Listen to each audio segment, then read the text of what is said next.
On est surtout loin d'une politique énergétique européenne, et c'est ce qui me fascine à l'approche des élections du Parlement européen, c'est que c'est un sujet où chacun tire de son côté. Les Allemands font des papouilles à Poutine, nous en France on est vive le nucléaire, magnifique le nucléaire, avec les quelques dommages collatéraux dont parlait Sylvie à l'instant, potentiels en tout cas, et chacun il va de son côté, alors qu'il y a des économies d'échelle qui seraient à faire, mais visiblement on n'y arrive pas, et là-dessus on est encore sur des calculs nationaux. C'est vrai que les situations et les mix énergétiques sont extrêmement différents d'un pays à l'autre, mais si on pouvait arriver à au moins à offrir un front commun à des gens comme Poutine, ce serait pas mal, mais on n'y arrive pas. Oui, puis il faut penser quand même à tous ces pays émergents, partout sur les 3 continents, qui, parce qu'ils entrent dans la voie du développement, ont de plus en plus besoin d'énergie. Et on pourrait, si on trouvait des énergies renouvelables propres et durables, leur permettre de ne pas commettre les erreurs que nous avons faites, nous, en utilisant massivement des énergies fossiles.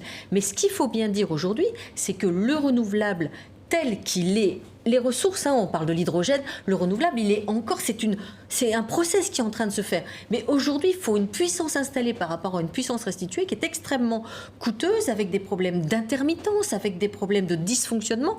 Pour l'instant, l'Europe a fait le pari de la transition énergétique. Elle dépense des fortunes.